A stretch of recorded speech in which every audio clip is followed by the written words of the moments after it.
나라가 되고 천하 만민은 그로 말미암아 복을 받게 될 것이 아니냐.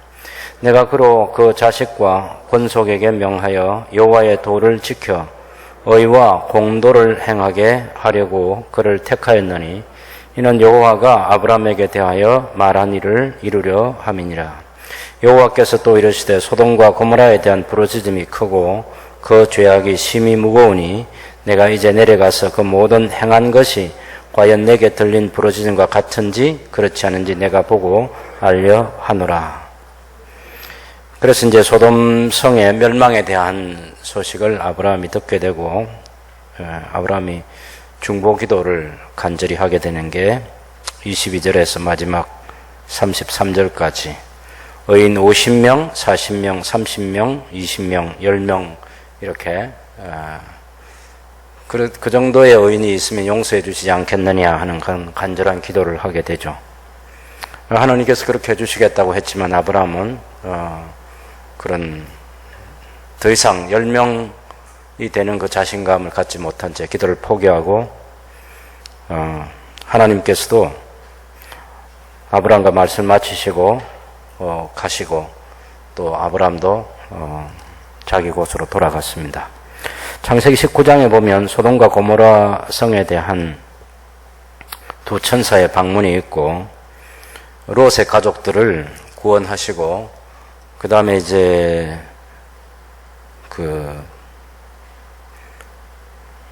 소돔과 고모라 성에 유황불비를 내려서 소돔과 고모라 성을 멸망시키는 그 과정이 나오는데 그때 롯의 집에 갔던 이 두 천사를 그 소돔과 고모라 성 사람들이 요구합니다. 여러분 19장 4절에 보시면 그들이 눕기 전에 그 성 사람 곧 소돔 백성들이 노소를 막론하고 원근에서 다 모여 그 집을 애워싸고 롯을 부르고 그에게 이르되 오늘 밤에 내게 온 사람들이 어디 있느냐 이끌어내라 우리가 그들을 상관하리라 하고.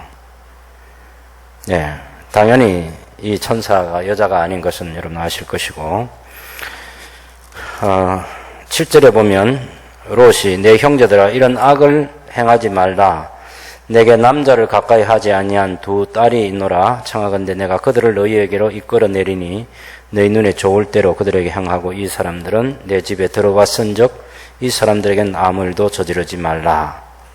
그때 그 동네 사람들이 롯을 밀치고 문을 부수고 그래서 이제 그 두 천사를 끌어내리고 하죠. 그때 그 천사들이 롯을 구출하고 소돔성을 드디어 심판하게 되는 그런 내용입니다. 결국 동성애 때문에 소돔과 고모라 성이 망하게 됐는데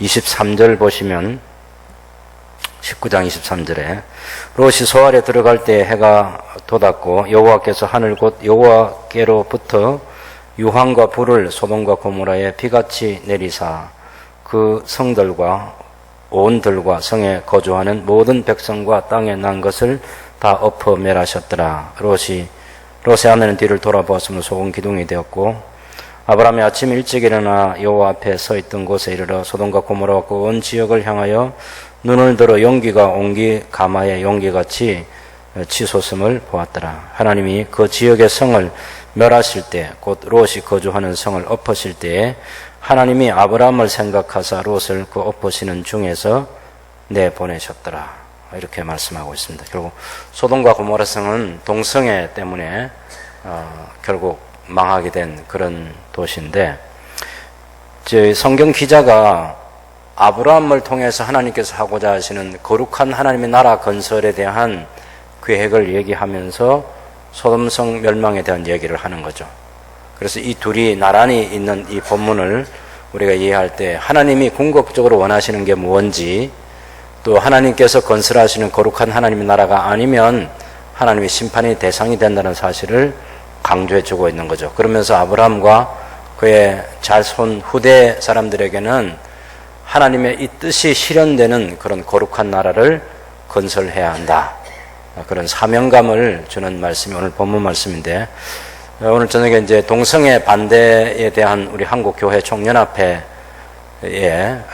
주장들이 뭔지 그런 것도 여러분에게 이해드리고, 또 동성애 차별금지법 반대에 우리가 어떻게 동참할 수 있는지 그런 것들을 좀 나누려고 합니다. 그래서 동영상을 먼저 하나 보겠습니다.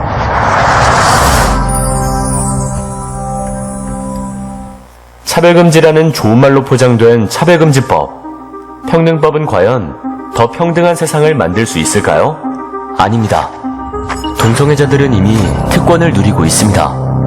코로나19 사태로 확진자 및 접촉자의 개인정보와 동선이 모두 공개되는 반면, 확진자가 발생한 이태원 게이클럽과 블랙수면방을 이용한 동성애자들은 개인정보와 동선이 공개되지 않는 특권을 누리고 있습니다. 이제 차별금지법이 만들어지면 이들에게는 더 많은 혜택과 특권이 주어지고 일반 국민들에 대한 역차별은 더욱 심해질 것입니다. 우리나라는 동성애를 처벌하지 않으며 동성애를 이유로 차별하는 법은 존재하지 않습니다. 게다가 이미 동성애 차별금지가 포함된 국가인권위원회법도 있습니다. 그럼에도 포괄적 차별금지법을 제정하는 이유는 바로 처벌 때문입니다.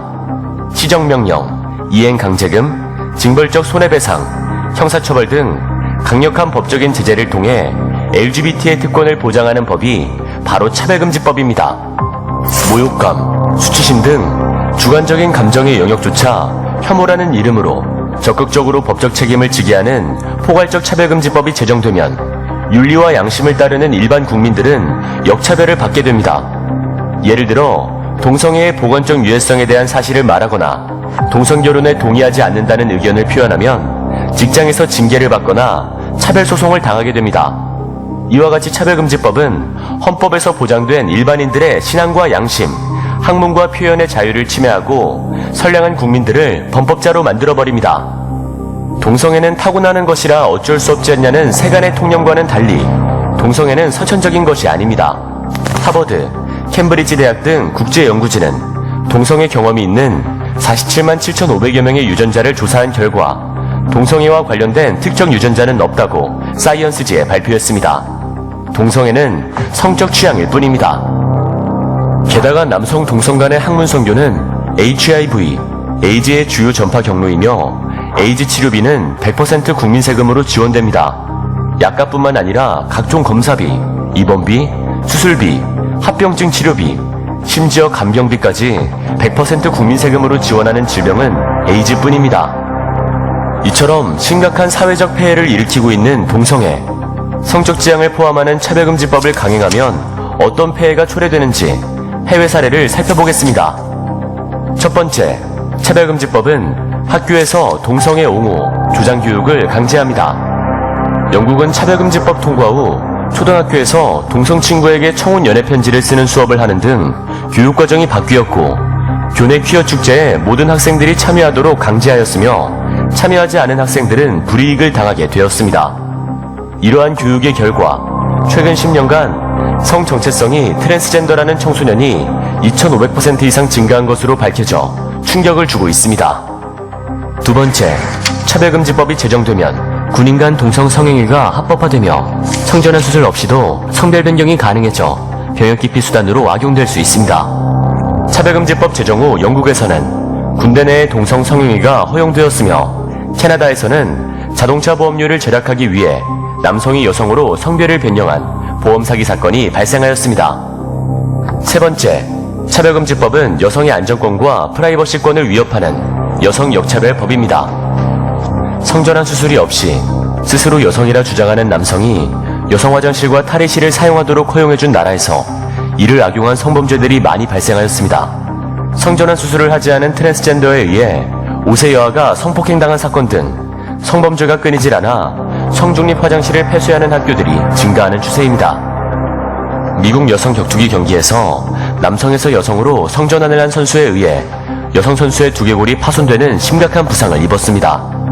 미국 코네티컷주에서는 스스로를 여성이라 주장하는 남성이 여자 청소년 육상 경기에 출전하여 무려 15차례 우승을 독차지하였습니다. 이처럼 진짜 여성 스포츠 선수들이 불이익을 받고 있습니다.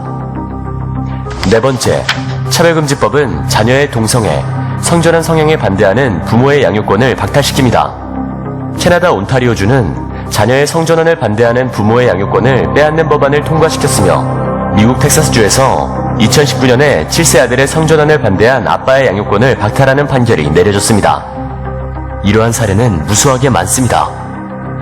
이처럼 더 평등한 사회가 될 거라는 우리의 순수한 소망과는 달리 차별금지법, 평등법은 더 좋은 세상을 만들어주지 않습니다.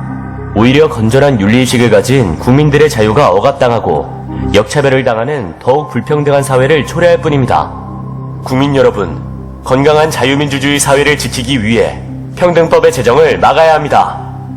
특권과 역차별, 차별금지법 스탑!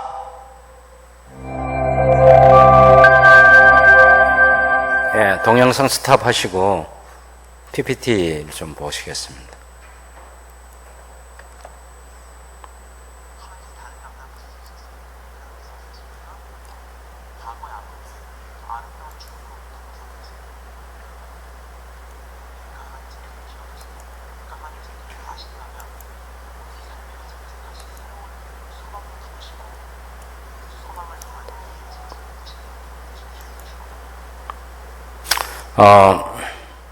지금 한국교회 이 PPT 말고요.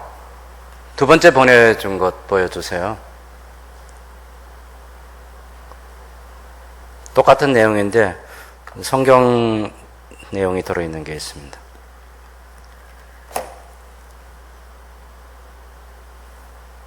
우선 여러분 그 창세기 18장 아까 그 본문 한 번 더 보시죠.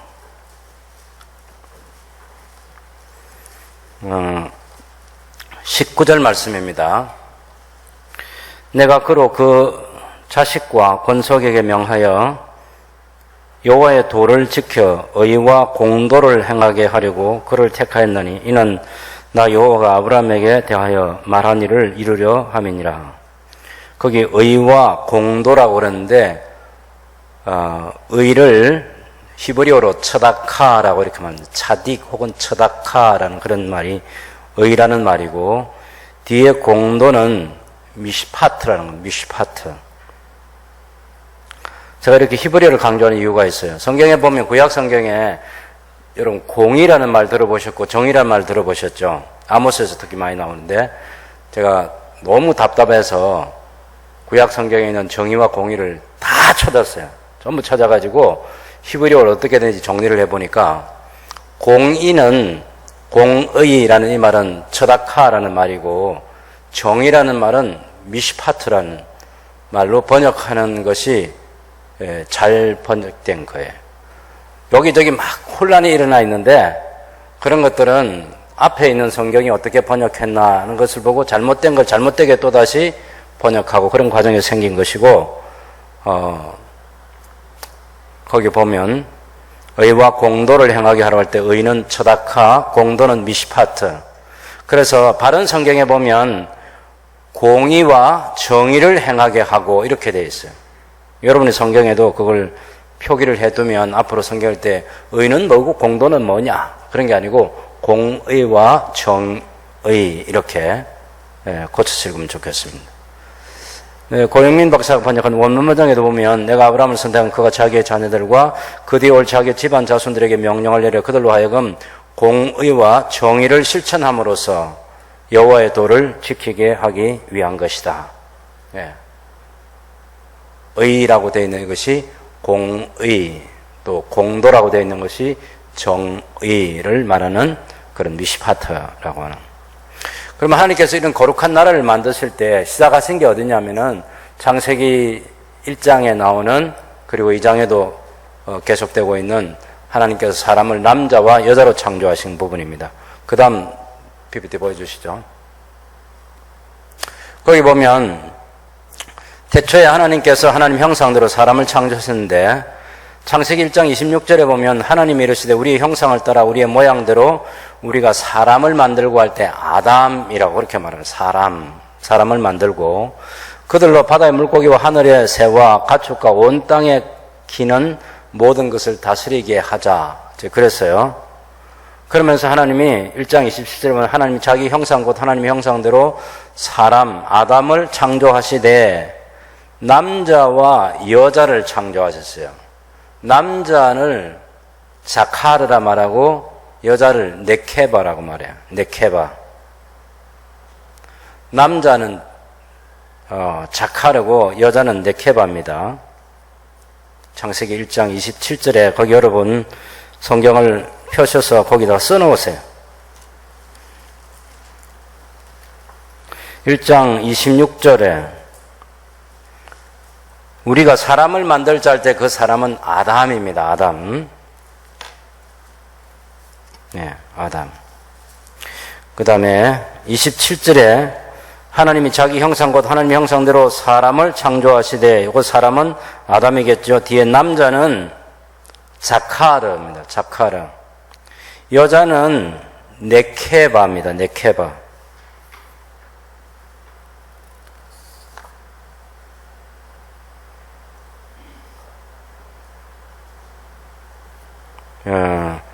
우리 이성민 목사님이 지금 계속해서 지금 그 수요일 저녁마다 이 부분 갖고 계속 얘기하고 있는데, 여기 자카르, 네케바라는 것은 남자는 그 수컷 있죠, 수컷. 예. 여자는 암컷 하는 이 성을 나타내는 것입니다. 성. 하나님께서 1장에서 창조하신 것은 남성의 그 성을 가지고 있는 그 남자를 하나님 만드시고 여성의 성을 가진 존재를 만드셨다. 그것이 남자와 여자로 만드셨다는 거예요. 그 다음에 2장, 여러분, 2장 23절 보시죠. 2장 22절에 보면 22절 여호와 하나님이 아담에게서 취하신 그 갈빗대로 여자를 만드시고 할 때 이 여자는 히브리어로 이샤입니다. 이샤라고 하게 돼요. 이샤. 아담에게를 이끌어 오셨죠. 예. 자, 그 다음에 23절에 아담이 이르되 이는 내 뼈 중에 뼈요 살 중에 살이라 이것을 남자에게서 취하였은즉 여자로 부르리라. 여기 남자 여자는 앞에 1장 27절에서 나오는 남자 여자하고 다릅니다. 무슨 얘기냐면 앞에 나오는 1장 27절의 남자 여자는 남자는 자카르, 여자는 네케바 그랬죠. 여기서 2장 23절에서 남자는 이시입니다.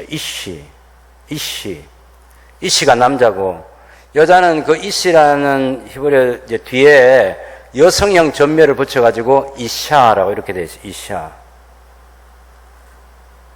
네, 1장 23절에 남자는 이시, 여자는 이샤라고 하는. 네, PPT에는 지금 안 보이는데 일단 제가 2장 23절을 가지고 설명드렸습니다. 거기 남자를 이시라 말하고 여자는 이샤라 말하는 거예요. 여성형을 썼어요. 창세기 1장에서 말하는 남자 여자하고 창세기 2장에서 말하는 남자 여자가 뭐가 다른지 아시겠죠? 예? 창세기 2장에서 남자에게서 여자가 나왔기 때문에 여성형 단어를 써가지고 남성형이 이시, 여성형은 이샤, 그렇게 해서 남자와 여자가 비로소 이제 구분이 되는 게 그 1장에서는 1장 27절 남성과 여성이라는 이 성을 구별하는 그런 남성과 여성을 하나님 만드셨고 2장에서는 구체적으로 남자라고 하는 이 이시에서 그 갈빗대를 취해가지고 여자를 만들어서 이샤가 됐다. 그 말이에요. 여성이 됐다. 예. 하나님께서 거룩한 나라를 만들기 위해서 처음부터 남성과 여성 그리고 남자와 여자를 만드셨다. 이것을 여러분이 염두에 두시고 우리가 왜 동성애에 반대하는지 그 근원을 여기서부터 찾아야 돼요.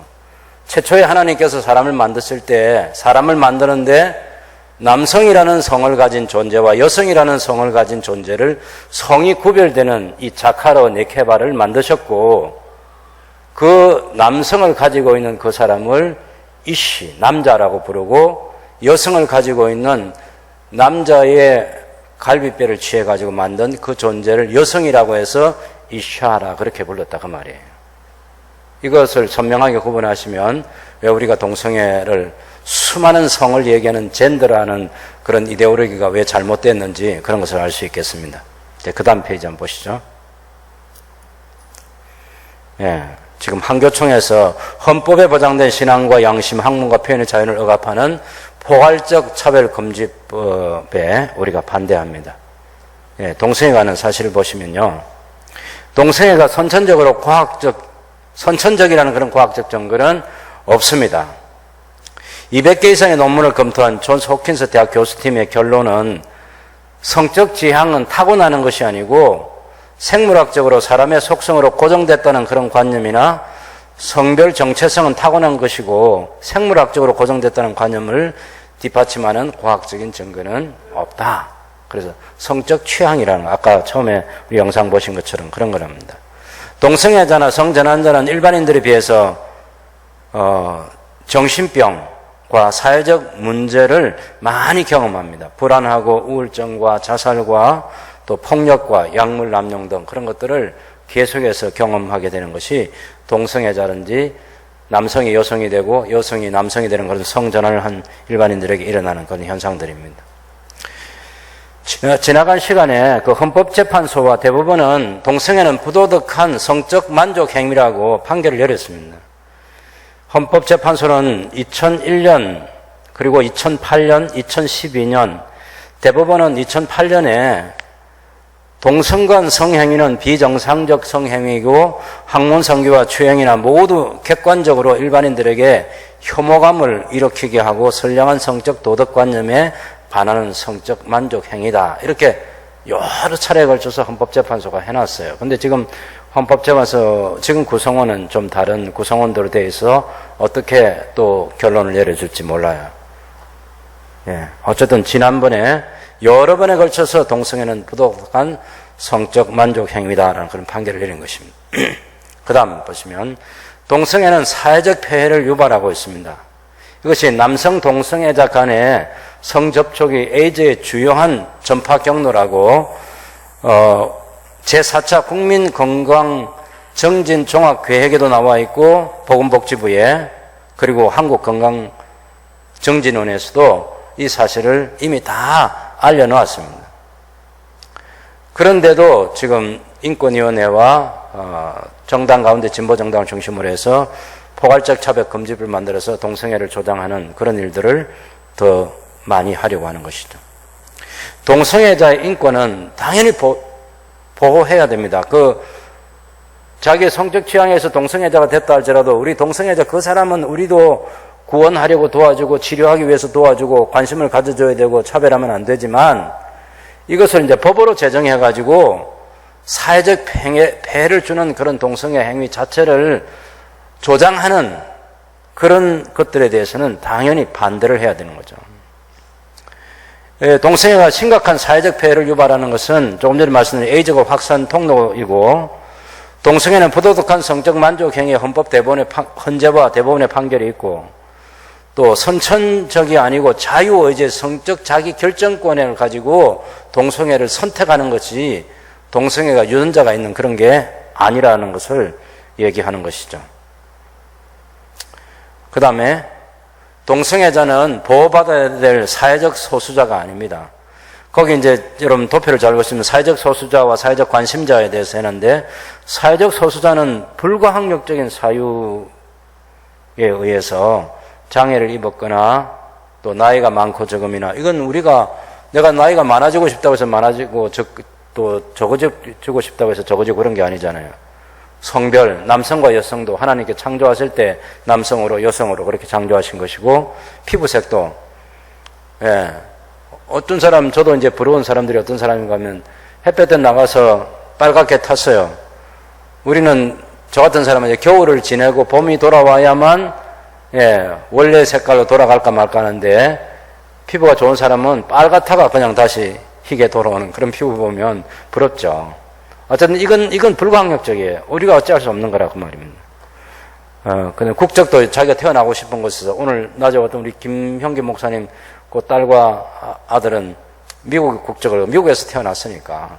근데 저는 자랑스러운 대한민국에서 태어났고 그래서 대한민국 국적을 가지고 있고 그 아이들은 이제 미국 국적을 가지고 있는 거죠. 이거 우리가 바꿀 수 없는 거예요.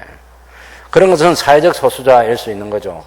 그래서 국적이나 성별이나 나이나 피부색이나 이런 것에 대해서는 사람을 차별하면 안 된다는 것이고, 사회적 관심자는 자율적 의지에서 성적 자기 결정권을 가지고 자기 욕망이나 자기 기호나 그런 것들을 가지고 폐해를 주는 그런 것들은 동성애든지 마약자든지 도박자든지 이런 것은 우리가 보호해 줘야 될 게 아니고 치료해 주고 구원해 주고 그렇게 해야 되는 사람들이라는 것을 기억해 둬야 되겠습니다. 차별금지법에 대해서는 2007년도에 정부에서 차별 개념이 뭐였냐면은 간접차별, 괴롭힘 차별 권고 이런 거 있습니다. 차별 영역이 고용, 거래, 교육에 있어서 차별을 하면 안 된다라는 것입니다. 그런데 2008년에 돌아가신 노회찬 의원께서 22개의 차별 사유에 얘기했는데 그것이 그때 이제 성적 지향과 성별 정체성, 고용 형태 이런 데에 있어서 차별이 있으면 안 된다고 얘기해서 그때부터 이제 계속해서 2011년에 권영길 의원이 그랬고 또 2012년에 김재현 의원이 그랬고 2013년에는 김한길 의원이 중심이 돼서 발의하고 2013년에 최본식 의원 중심으로 해서 그래서 이게 계속 이제 성적 지향, 성별 정체성 이것이 쭉 지금까지 계속돼 오고 있는 역사입니다. 그다음에 차별금지법과 국가인권위원회법이 있는데 국가인권위원회에 이미 차별을 하면 안 된다는 게 국가인권위원회 법이 있어요. 근데 그 법은 권고할 수 있어요. 만약 새순교회가 이런 인권 차별을 했다. 그럼 새순교회를 향해서 권고합니다. 어떤 관공서에서 만약 그런 성적 차별이 있었다. 그러면 그 신고가 들어오면 그 사람들, 그 단체가 그 차별을 못하도록 권고를 해요. 그런데 이 차별금지법이 제정이 되면 처벌을 할 수 있는 거예요. 법으로. 예, 국회가 법으로 제정하면 그 사람을 그 법을 어긴 사람들을 처벌하는 거죠. 그래서 차별금지법은 형사처벌을 할 수 있습니다. 성적 지향이나 성별 정체성이 포함되어 있는. 그래서 우리가 포괄적 차별금지를 반대하고 개별적인 차별금지법은 이미 다 만들어져 있습니다. 예. 개별적 차별 금지는 우리가 하면 안 되는 게 이미 다 되어 있어요. 그렇지만 그건 처벌하는 데 목적이 있는 것이 아니고 이 포괄적 차별 금지는 처벌하는 데 목적을 두고 있기 때문에 우리가 반대하는 것입니다. 그래서 차별금지법의 집행 구조를 보면 일단 피해자가 신고를 하겠잖아요. 인권위원회에다가 진정을 하면 인권위원회가 조사를 하겠죠. 그래서 인권위원회가 직간접적으로 법률을 지원하고 법원의 판결을 거쳐서 형사처벌을 받게 하는 게 이게 시스템이에요. 그래서 우리가 차별금지법의 집행 구조를 보아서도 사람을 처벌하는 데 목적을 두고 있기 때문에 반대하는 것입니다. 차별금지법의 목적은 차별에 대한 올바른 인식을 깨우치기 위함이고 특히 성적 지향과 성별 정체성 차별에 대한 올바른 인식을 갖게 하는 것이고 괴롭힘과 복합차별에 대한 문제를 해결하는 것입니다. 여기에 해당되는 133개의 단체 연합이 차별금지법 제정연대라고 해서 이 단체들이 활동하고 있습니다. 그 다음 보시면 성적 지향에 대한 국내 차별 사례를 보면 15년간 차별 진정 건수가 23,407건, 그 다음에 성적 지향 관련 차별 진정 건수가 81건이에요. 근데 고발과 징계 권고 건수는 하나도 없어요. 이 말은 우리나라 사회는 동성애자에 대한 차별이 없다는 거예요. 동성애자 개인을 두고 우리가 차별을 해가지고 그렇게 하지는 않은데, 다만 지금 이제 이 법을 제정해서 계속 그것을 조장하고 그것을 반대하는 사람을 혐오자라고 해가지고 사람을 굴레 씌워서 처벌하려는 거죠. 그래서 동성애 차별 금지 실상은 동성애 반대를 금지하는 것입니다. 동성애 반대를 하지 말아라. 그러면 동성애를 조장하게 되고 동성애를 부추기게 되고 동성애를 더 많이 퍼뜨리게 되는 그런 결과가 생기겠죠. 차별금지법이 만들어지면 종교 자유에 심각한 침해를 가져올 수 있습니다. 성적 지향 반대는 허용되지 않고 종교의식의 자유가 침해됩니다. 설교가 제한되고 동성애 반대를 금지하는 설교를 못하게 하죠. 종교가 가지고 있는 성교의 자유를 침해합니다. 특히 기독교가 하고자 하는 그 성교의 자유를 침해하는데 동성애 반대 신앙 서적을 판매하지 못하게 하고 동성애 반대하는 그런 상담을 못하게 하고 또 종교적인 괴롭힘을 이유로 전도 행위를 못하게 하고 또 종교 교육의 자유를 침해하는데 학교 선발 요건에 그런 기독교인만 뽑는다든지 또 동성애자가 아닌 사람을 뽑는다든지 그런 것들을 못하게 하는 거죠. 이번에 그 총신대에서 아주 심각한 문제가 생겼는데 거기서 이제 이 차별금지법을 반대하고 동성애자를 비판하는 그런 교수를 신학교에서 이 징계를 했어요. 이 사회가. 그래서 지금 교계가 발칵 뒤집혔습니다. 신학교인데 당연히 반대해야 되고 또 동성애가 잘못이라고 지적해야 되는데 그런 교수를 처벌한 거죠. 동성애 독재는 자유 이름으로 자유를 파괴하는 그런 일이 되겠습니다. 동성애 반대자를 정신병자로 취급해요. 제가 동성애를 반대하잖아요. 그러면 저를 정신병자로 취급하는 거예요. 혐오증을 가진 사람. 호모포비아라고 하는 동성애 혐오증을 지닌 사람. 그래서 저를 정신병자로 취급할 수 있는, 여러분이 정신병자가 될 수 있는 거예요. 왜? 동성애가 너무나 정상적인데 그걸 반대하는 너를 보니까 너는 병이다. 호모포피아라는 너 병을 가졌구나. 그렇게 병자로 우리를 취급할 수 있는 거죠. 그리고 그 차별금지법은 형사처벌을 하는 법이라는 것을 강조하고 있습니다. 양심과 학문의 자유가 침해되고 동성애 교육이 의무화되고 그래서 사상과 양심의 자유, 표현과 언론의 자유, 집회와 결사의 자유, 종교의 자유, 인간이 가지고 있는 네 가지 이 중요한 자유가 다 침해를 받게 되는 것이 동성애자를 옹호하는 차별금지법을 제정하는 것입니다. 초등학교, 중고등학교에서 동성애 교육을 의무화하게 됩니다.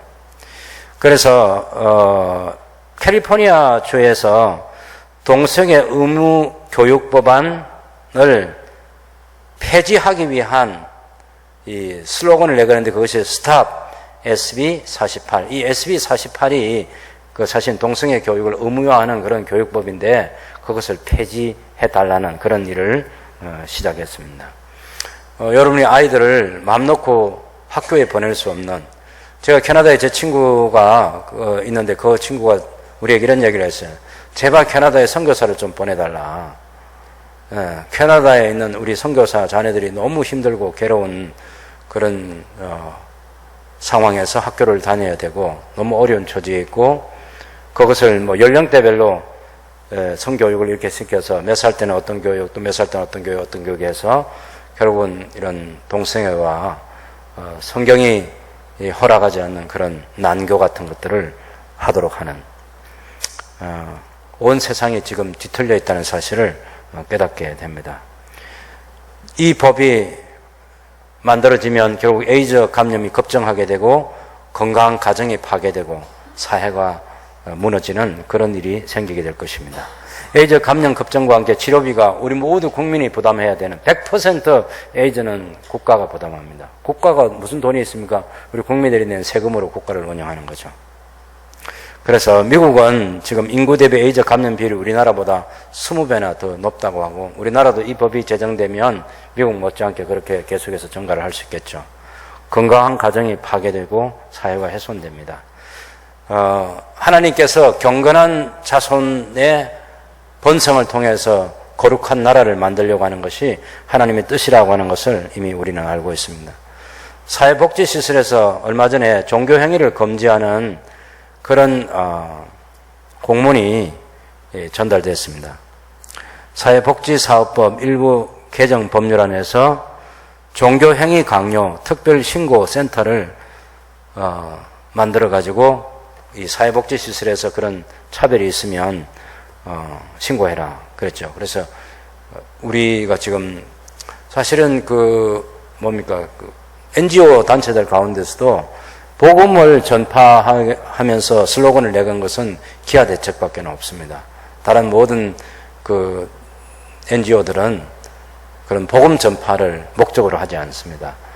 가난하고 어렵고 병든 사람들, 또 공부 못한 사람들, 그런 약자들을 돕는 그런 건전한 사회적인 그런 활동들은 하지만 우리처럼 복음을 전파해서 영혼을 구원하고 경건한 가정을 만들고 거룩한 나라를 세우고자 하는 그런 일들은 잘 못하는 거죠. 우리가 사회복지시설이든 학교든 교회가 세운 기관을 통해서는 복음을 전파해서 영혼을 구원하는 일을 해야 되는데 그런 종교행위를 못하게 하는 그런 법들이 만들어지게 될 것입니다. 이 법이 통과되면 다자성애, 건친상간, 수간 등이 합법화되고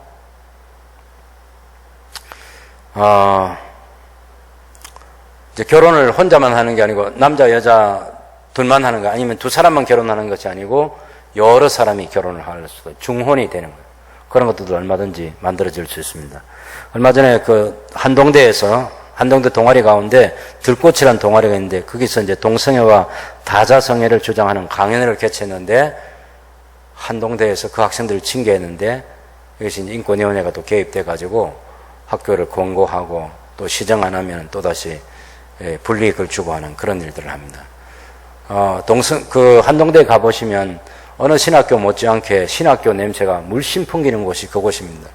너무너무 경건의 시간을 강조하고 신앙의 순수성을 길러나가기 노력하는 그런 학교인데 그런 데서 감히 이 동성애와 다자성애를 주장하는 그런 강연회를 열고 하는 이 학생들이 잘못된 길을 가고 있는 것을 방치해 둘 수 없는 그런 상황입니다. 결국 이 법이 만들어지기는 동성결혼이나 다부다처 결혼이 합법화될 수 있는 것이죠. 한 여자와 여러 남자, 또 한 남자와 여러 여자가 결혼할 수 있는, 아니면 그냥 남자들 셋이 모여가지고 결혼하기도 하고 여자들 셋이 모여가 결혼하기도 얼마든지 가능한 그런 이야기입니다. 같은 동성애 지금 우리 지난번에 이태원 그 클럽에서 있었지만 70%가 여성형이래, 여성형. 70%의 여성형이 자기에게 맞는 남성형을 찾아서 끝없이 노력하는 거죠. 예. 세상이 어떻게 돌아가는지를 우리에게 보여주는 경고가 아닐 수 없습니다. 성전환 수술 없는 트랜스젠더가 합법화됩니다. 아까 영상에서 보셨지만 내가 아직 남자예요. 그런데 내가 여성이라고 내가 결정하는 거예요. 그리고 립스틱 바르고 여성 화장실에 들어가고 여성 탈의실에 내가 들어가는 거예요.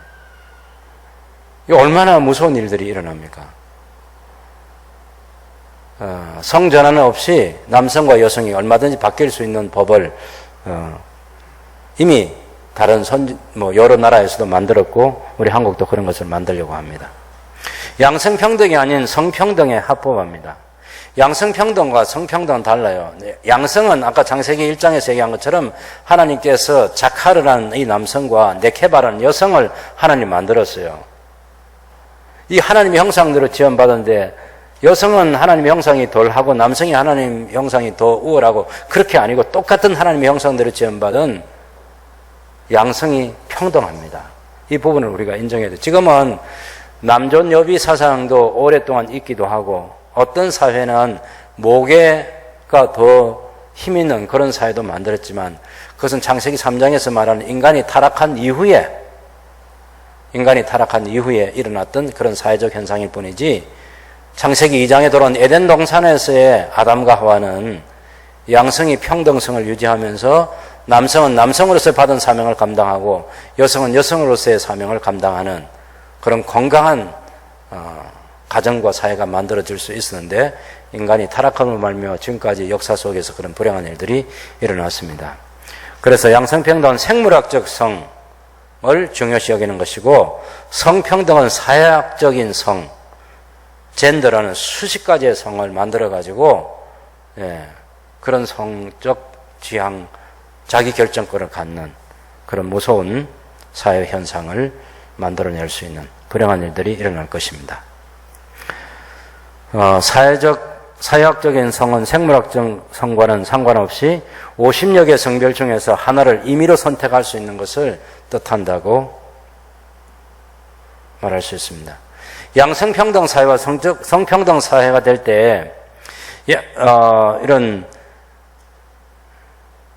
양성평등 사회는 남성과 여성의 생물학적 성을 가진 사람이 만나가지고 두 사람이 그 성의 평등을 누리면서 이성 간의 성관계를 가지고 이성 간 결혼을 하고 가정을 통한 경건한 자녀를 출산해서 양육하는, 그래서 부모와 자녀에 대한 가족의 도덕적인 가치가 매우 중요시되는 그런 사회 건설이 가능하고, 그 다음에 이 성평등 사회로 가게 되면 50개 이상의 사회학적 성을 가진 사람들이 똑같은 그 평등을 주장하고 모든 성관계를 허용하고 동성애나 건신상관이나 그런 것을 허용하고 모든 결합을 허용해서 동성 간에 부부가 되고 또 아까도 얘기했는데 다자성애도 되고 또 다부 다처가 가능한 그런 사회를 만들 수 있는 거죠.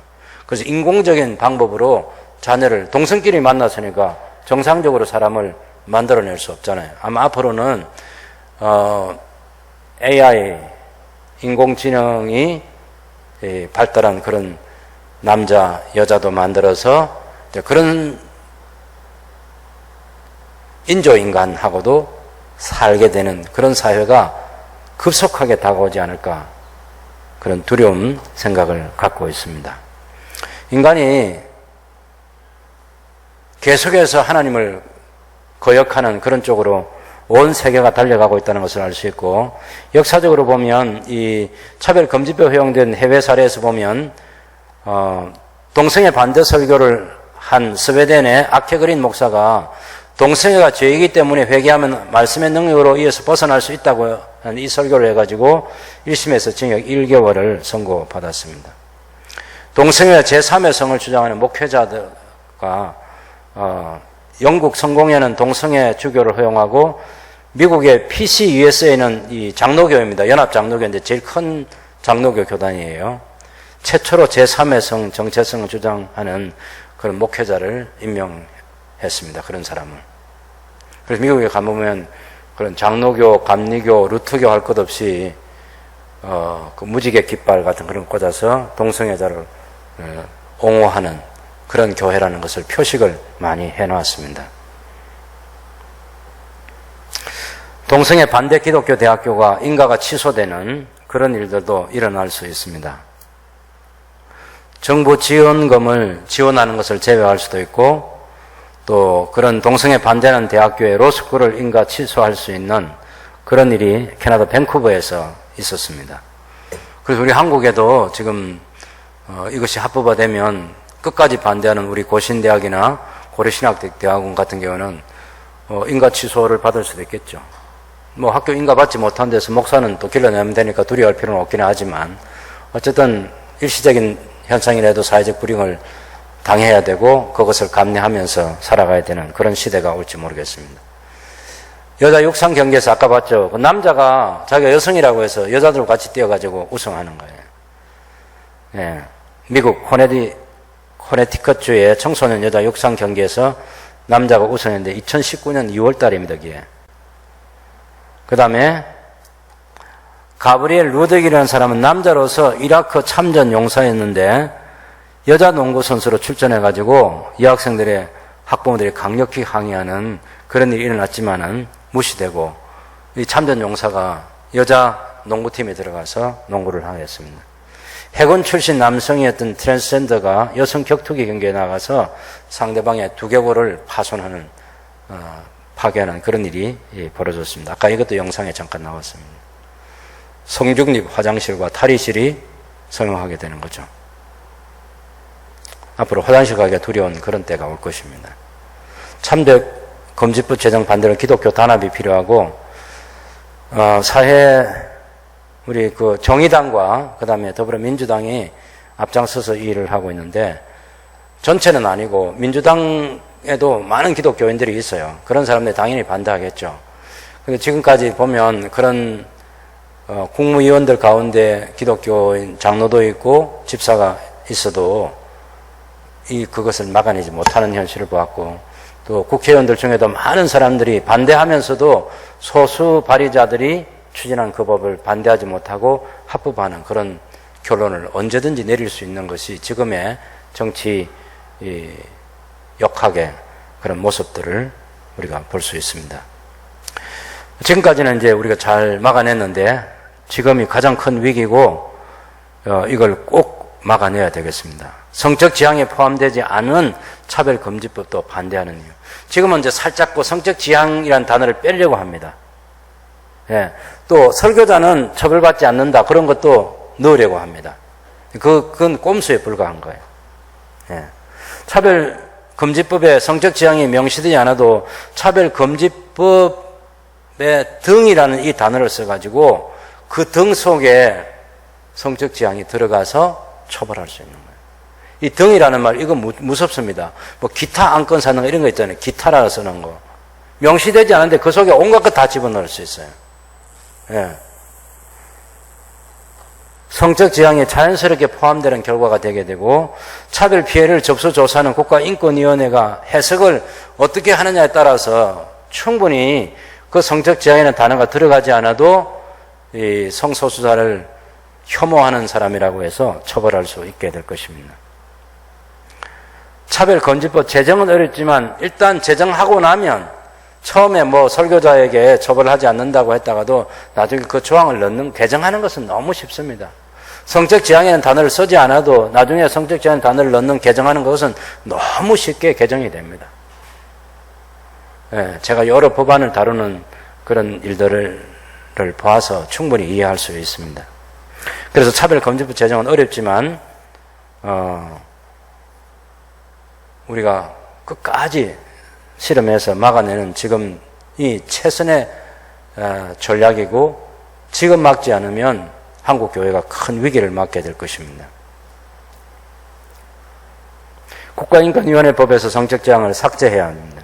지금 왜 이 국가인권위원회법이 중요하냐면은 국가인권위원회법을 가지고 다른 모든 것들을 우리가 지난번에 했던 뭐 학생인권 조례라든지 또 도의회에서 만들었던 그런 인권 조례라든지 그게 다 인권위원회법, 국가인권위원회법을 가지고 만드는 거예요. 이미 헌법재판소나 대법원 판결에서는 그것이 위헌이다라고 다 판결을 해놨지만 그건 무시되고 국가인권위원회가 지금 모든 것의 최상위 기관처럼 그렇게 보이고 있습니다.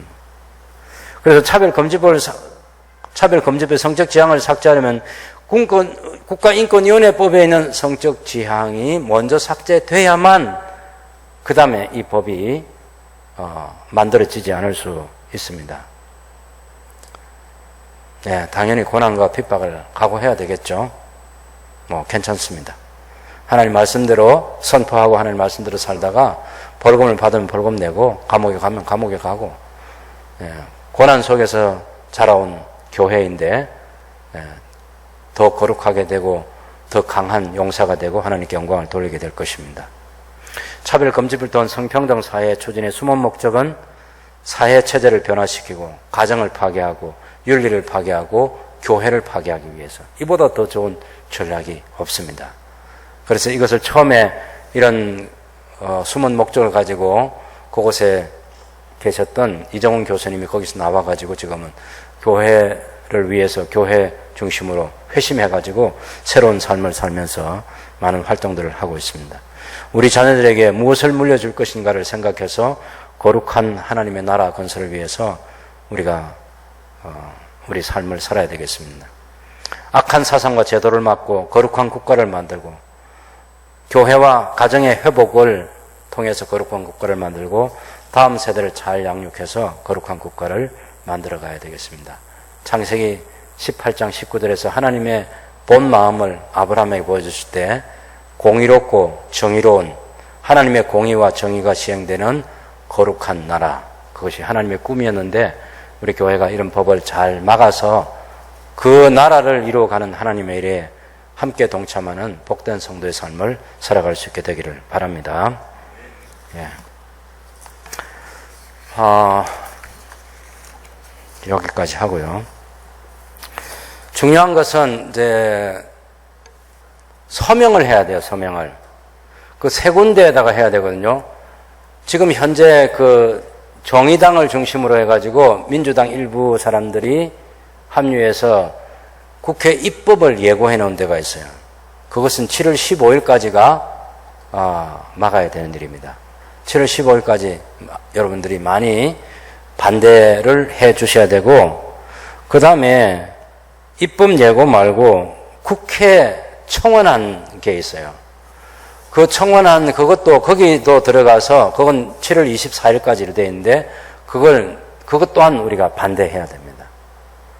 그리고 또 하나는 우리 지역 국회 차별금지 반대 서명운동 저런 표시가 나오는 게 있어요. 저기 가서 앞에는 목회자가 나와 있고 맨 뒤에 일반인이 있는데 그 일반인에 거기다가 체크를 하고 들어가서 목사가 아니고 교역자가 아니어도 서명할 수 있는 게 있어요.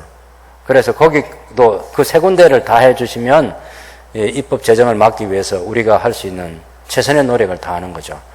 낮 시간에도 말씀드린 것처럼 우리 구역 순장님들께서 자기 순원들에게 입법 예고가 되어 있는 국회에 들어가서 입법을 반대하고, 또 국회 청원 동의를 하는 거기 들어가서 또 반대하고, 그 다음에 마지막으로 진평면에서 하고 있는 저기 이제 서명하는 것을 하면 지역 국회의원과 의원들에게 우리 뜻이 전달이 돼서 또 효과적으로 막을 수 있는 그런 게 되겠습니다.